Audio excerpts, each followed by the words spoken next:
ಬಾಳು ಬಂಗಾರವಾಯ್ತು ಯೇಸುವಿನ ಮಡಿಲಲ್ಲಿ, ಬಾಳು ಶೃಂಗಾರವಾಯ್ತು ಯೇಸುವಿನ ನೆರಳಲ್ಲಿ.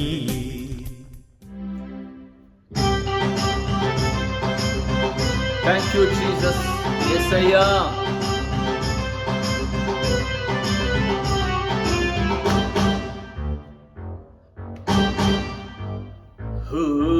ನನ್ನ ನಡೆಸುವ ಯೇಸು ರಾಜ, ನಿಮಗೆ ಸ್ತೋತ್ರವಯ್ಯ. ನನ್ನ ನಡೆಸುವ ಯೇಸು ರಾಜ, ನಿಮಗೆ ಸ್ತೋತ್ರವಯ್ಯ. ನನ್ನಲ್ಲಿರುವ ನನ್ನ ಇನಿಯ, ನಿಮಗೆ ಸ್ತೋತ್ರವಯ್ಯ. ನನ್ನಲ್ಲಿರುವ ನನ್ನ ಇನಿಯ, ನಿಮಗೆ ಸ್ತೋತ್ರವಯ್ಯ. ದಾರಿ ತೋರಿ ಬೆಳಕು ತಂದೆ, ನಿಮಗೆ ಸ್ತೋತ್ರವಯ್ಯ. ದಾರಿ ತೋರಿ ಬೆಳಕು ತಂದೆ, ನಿಮಗೆ ಸ್ತೋತ್ರವಯ್ಯ.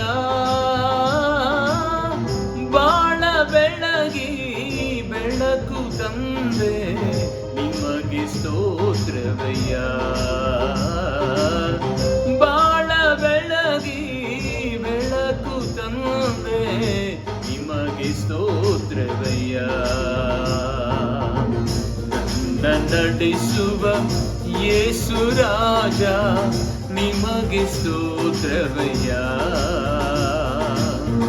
ನನ್ನಲ್ಲಿರುವ ನನ್ನ ಇನಿಯ, ನಿಮಗೆ ಸ್ತೋತ್ರವಯ್ಯ.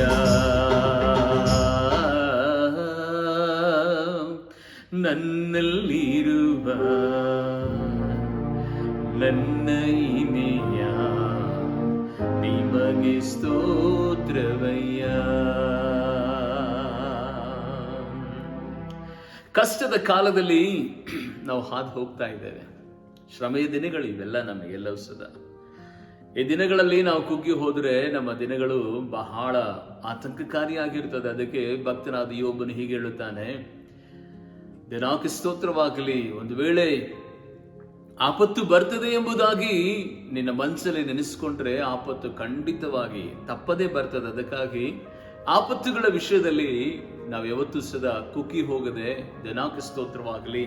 ದೇವರು ನನಗಿದ್ದಾನೆ, ದೇವರು ನನಗೆ ಸಹಾಯ ಮಾಡ್ತಾನೆ, ದೇವರು ನನ್ನ ನಾಯಕನಾಗಿದ್ದಾನೆ, ನಾವಿಕನಾಗಿದ್ದಾನೆ, ಜೊತೆಗಾರನಾಗಿದ್ದಾನೆ ಎಂಬುದಾಗಿ ಅರ್ಥ ಮಾಡಿಕೊಂಡು ಭಯಭಕ್ತಿಯಿಂದ ಆತನ ಸನ್ನಿಧಾನವನ್ನ ಅಪೇಕ್ಷಿಸುತ್ತಾ ಆತನ ಸಮ್ಮುಖವನ್ನು ಬಯಸುವಂತ ದೇವ ಮಕ್ಕಳಿಗೆ ಖಂಡಿತವಾಗಿ ಸೋಲು ಸೋಲು ಎನಿಸುವುದಿಲ್ಲ, ಭಯ ಭಯ ಎನಿಸುವುದಿಲ್ಲ, ನಿರಾಸೆ ನಿರಾಸೆ ಎನಿಸುವುದಿಲ್ಲ. ಯಾಕೆಂತ ಹೇಳಿದರೆ ಆತನ ಎಲ್ಲ ಸಮಯಗಳಲ್ಲಿಯೂ ಎಲ್ಲ ಸ್ಥಿತಿಗತಿಗಳಲ್ಲಿಯೂ ನಮ್ಮನ್ನು ನಡೆಸುವಂತವನಾಗಿಲ್ಲ.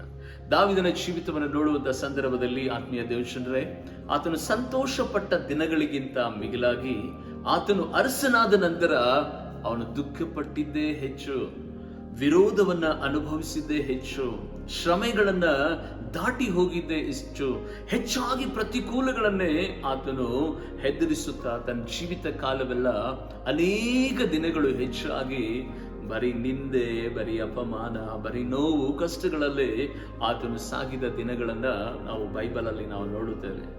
ದಿನಾಂಕ ಸ್ತೋತ್ರವಾಗಲಿ. ಅಂತ ಒಂದು ಸಂದರ್ಭಗಳಲ್ಲಿ ಆತನು ಗುಹೆಗಳಲ್ಲಿ ಕುಟುಂಬವನ್ನು ಬಿಟ್ಟು ಅನೇಕ ಸಂದರ್ಭಗಳಲ್ಲಿ ಆತನು ಒಬ್ಬಂಟಿಗನಾಗಿ ಅಲೆದಂತ ಸಂದರ್ಭದಲ್ಲಿ ದೇವರ ನಾಮವನ್ನು ಕೊಂಡಾಟ ಮಾಡುತ್ತಾ ಹೀಗೆ ಹೇಳುತ್ತಾನೆ.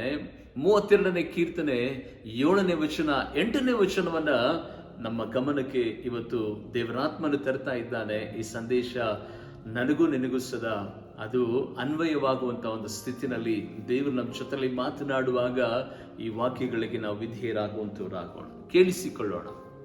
ನೀನೇ ನನಗೆ ಮರೆಯು, ನೀನು ನನಗೆ ಮರೆಯು, ನಿರಾಪಾಯವಾಗಿ ನನ್ನನ್ನು ಕಾಯುವಿ. ದಿನಾಂಕ ಸ್ತೋತ್ರವಾಗಲಿ. ಆತ್ಮೀಯ ದೇವಜನರೇ, ಇಕ್ಕಟ್ಟಿನ ಸಮಯಗಳಲ್ಲಿ, ದುಃಖದ ಸಮಯಗಳಲ್ಲಿ, ಒಂಟಿತನದ ಸಮಯದಲ್ಲಿ ಅನೇಕರು ನಮ್ಮ ವೈಯಕ್ತಿಕವಾದ ಬದುಕಿನಲ್ಲಿ ಯಾರು ಸಂತೈಸೋದಿಲ್ಲ, ಯಾರು ಹತ್ತಿರಕ್ಕೆ ಬರೋದಿಲ್ಲ, ಯಾರು ಸದಾ ಸುಳಿಯೋದೇ ಇಲ್ಲ. ನಮ್ಮ ಹತ್ರ ಹಣ ಇರುವಾಗ, ನಮ್ಮ ಹತ್ರ ದೇವರ ಆ ಕೃಪೆ ದಿನಾಂಕ ಸ್ತೋತ್ರವಾಗಲಿ, ಪ್ರೀತಿ ಇರುವಾಗ, ನಮ್ಮ ಹತ್ರ ಸವಲತ್ತುಗಳು ಇರುವಾಗ ಎಲ್ಲರೂ ಸದಾ ಬರ್ತಾರೆ. ಆದರೆ ನಾವು ಯಾವಾಗ ಸೋಲು ಈತನಿಗೆ ಸಮೀಪವಾಗ್ತಾ ಇದೆ, ರೋಗ ಇವನಿಗೆ ಬರ್ತಾ ಇದೆ, ಇವನ ಜೀವಿತದಲ್ಲಿ ಮೇಲಕ್ಕೆ ಏಳೋದಿಲ್ಲ ಎನ್ನುವಂತ ಒಂದು ಪರಿಸ್ಥಿತಿ ಒಂದು ವೇಳೆ ಮನುಷ್ಯರಿಗೆ ಗೊತ್ತಾಯ್ತು ಅಂತ ತಿಳ್ಕೊಳ್ರಿ, ದಿನಾಂಕ ಸ್ತೋತ್ರವಾಗಲಿ, ಯಾರು ಫೋನ್ ಸದಾ ಮಾಡಲ್ಲ, ಕಾಲ್ ಸದಾ ಮಾಡಲ್ಲ.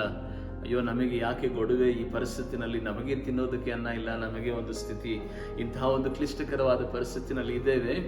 ಹೌದು ಪ್ರೀತಿಯುಳ್ಳ ದೇವಜನರೇ, ಇಂತಹ ಒಂದು ಸ್ಥಿತಿಗತಿಗಳಲ್ಲಿ ನೀನು ಹಾದು ಹೋಗ್ತಾ ಇರಬಹುದು.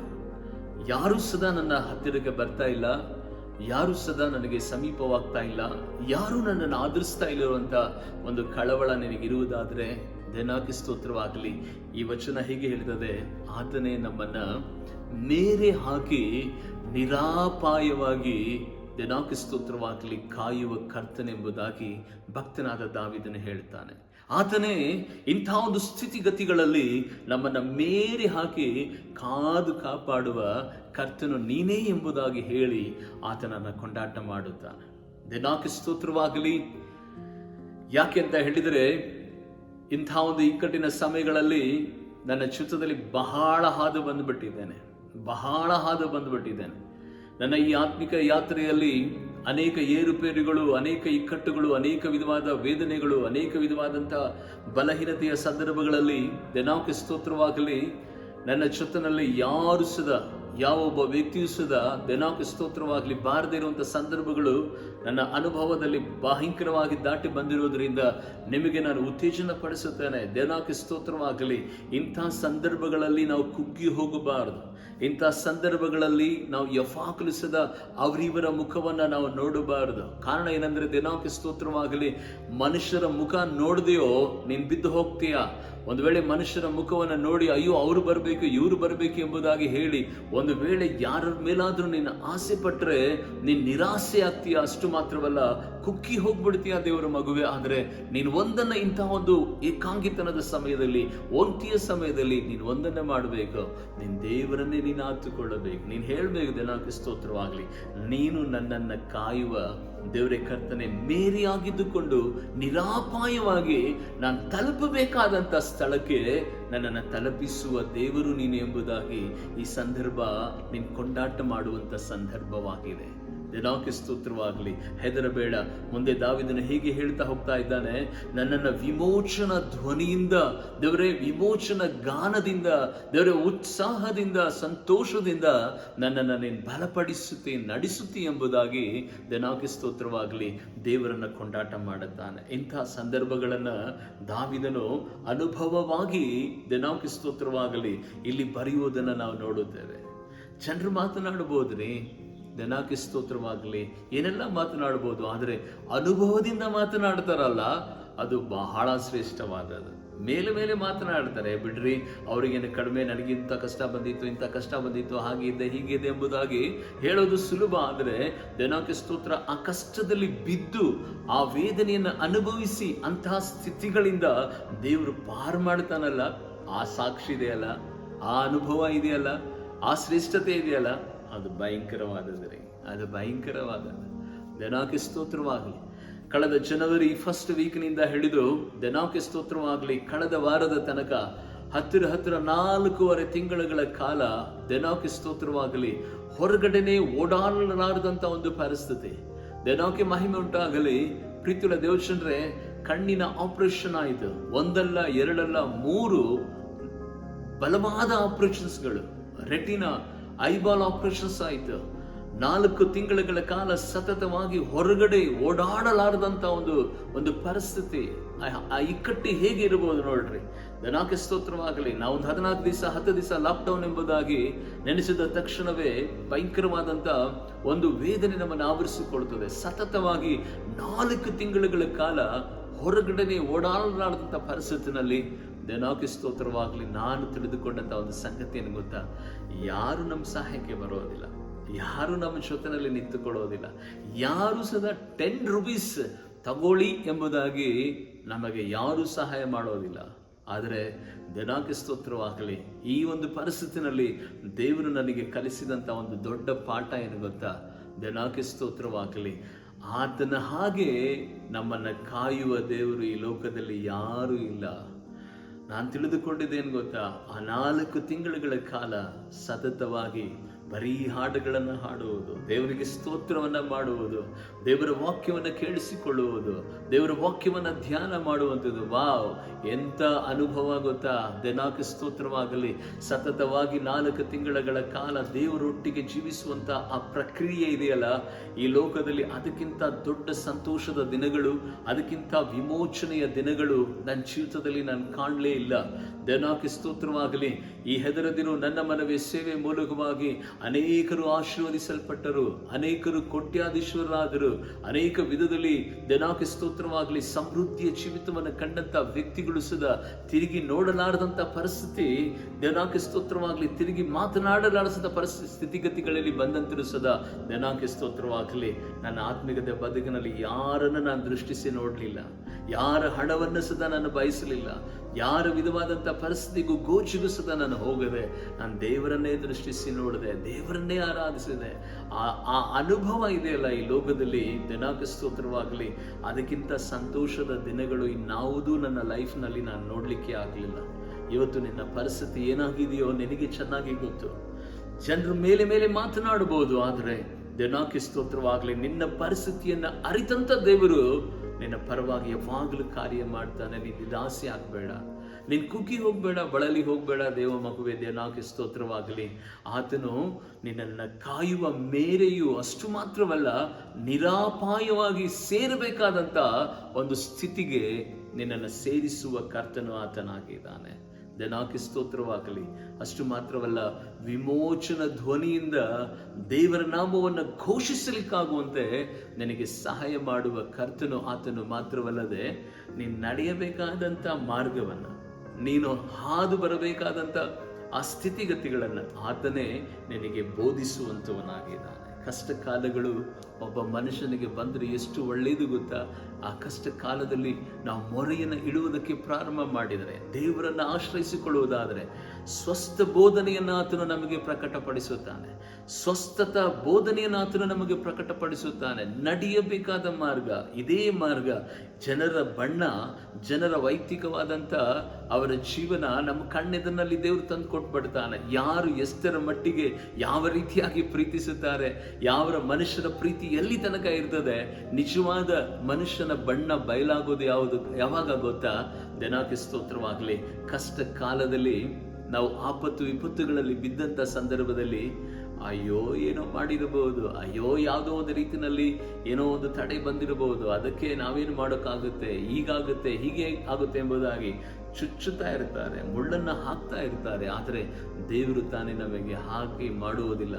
7-8ನೇ ವಚನ ನನ್ನ ಆತ್ಮಿಕತೆ ಬದುಕಿನಲ್ಲಿ ಈ ಶ್ರಮೆಯ ದಿನಗಳಲ್ಲಿ, ಇಕ್ಕಟ್ಟಿನ ಈ ಸಂದರ್ಭಗಳಲ್ಲಿ ದೇವರಿಗೆ ಸ್ತೋತ್ರವಾಗಲಿ, ಆತನೇ ನನ್ನನ್ನು ನಿರಾಪಾಯವಾಗಿ ಕಾದು, ದೇವರಿಗೆ ಸ್ತೋತ್ರವಾಗಲಿ, ವಿಮೋಚನ ಧ್ವನಿಯಿಂದ ಮತ್ತೆ ಸಂದೇಶಗಳನ್ನು ಕೊಡಲಿಕ್ಕಾಗುವಂತೆ ಆತನ ಸ್ವಸ್ಥ ಬೋಧನೆಯನ್ನ ದೇವರಿಗೆ ಸ್ತೋತ್ರವಾಗಲಿ ಲೋಕಕ್ಕೆ ಸಾಗಲಿಕ್ಕಾಗುವಂತೆ ನನ್ನನ್ನು ಬಲಪಡಿಸಿದಂಥ ದೇವರಿಗೆ ನಾನು ಕೋಟಿ ವಂದನೆಗಳನ್ನು ಸಲ್ಲಿಸುತ್ತೇನೆ, ಕೋಟಿ ವಂದನೆಗಳನ್ನು ಸಲ್ಲಿಸುತ್ತೇನೆ.